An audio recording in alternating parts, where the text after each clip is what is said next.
This is Alyssa Nitschke, the advisory committee meeting. So to begin the meeting, we'll just look at the agenda. So first we'll talk about current healthcare trends. So looking at the COVID-19 pandemic, how is this affecting the nurses who will be entering the workforce? How can we adapt our teaching strategies to kind of accommodate for missed opportunities due to the pandemic? And then another kind of trend within healthcare, the nursing shortage. So what changes can we anticipate? Then we also will need to discuss our program outcomes. So we'll be looking at kind of where we're at for what we need for accreditation. So areas that we're doing well, areas that we can improve, and then talking about current issues and trends affecting nursing education, just as an overview and how we can improve our outcomes. So current issues and trends. So obviously the COVID-19 pandemic has been huge for healthcare, but not only healthcare, but we've seen a big kind of shift in nursing education as well. So kind of the big changes that we've seen is that almost every classroom went virtual.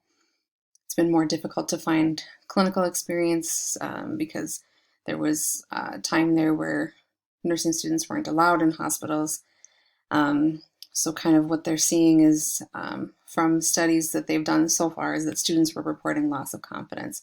So kind of in three main areas, just their overall academic success, their NCLEX success, the fear of not being able to pass their boards, and then their ability to deliver patient care effectively.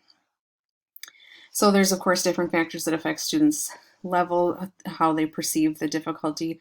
So we, not surprisingly, the younger generations didn't have that much difficulty switching to the virtual classrooms. But then, of course, those with the more complicated home lives had more problems.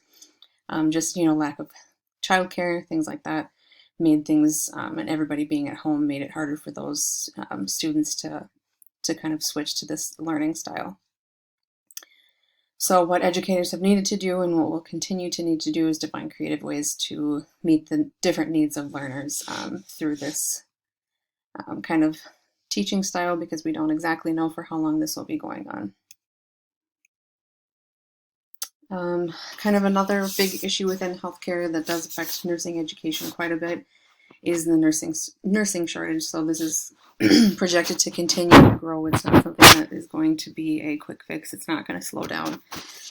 It's really is a multifactorial problem. One area that they have looked at is if nursing schools are part of the problem. So nursing schools really do continue to struggle to have enough nurses to meet the need for the amount of nurses that they need in the workforce. Additionally, the AACN reports a shortage of nursing instructors, clinical sites, classroom space, so there just isn't enough resources for the amount of students that there needs to be and for the amount that are wishing to enter the nursing workforce. So some solutions that we could kind of discuss is there ways to entice current nurses to consider becoming educators or teaching clinicals. There are some universities that do offer scholarships, so whether that be reduced tuition if they teach clinicals, or if there can be some sort of incentive to have once these nurses are done with their education programs, to get them to come and work at the different schools. There is also some bigger hospitals and universities do have partnerships with each other. So this is something that could be explored in more universities and hospitals.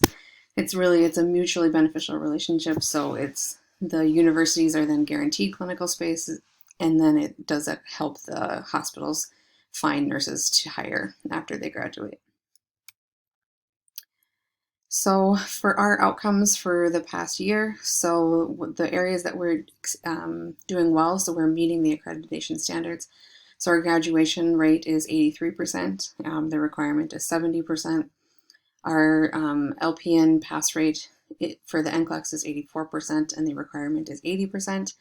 And then placement rates of nurses is 87%, and the requirement is 70%.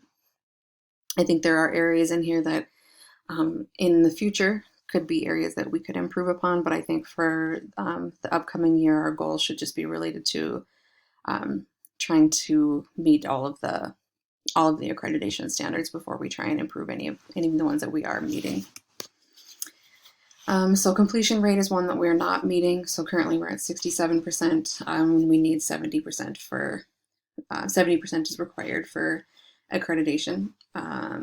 So this is another kind of multifactorial problem, but they do report that anxiety, lack of finances, and just not enough peer or faculty support can really contribute to to students who drop out.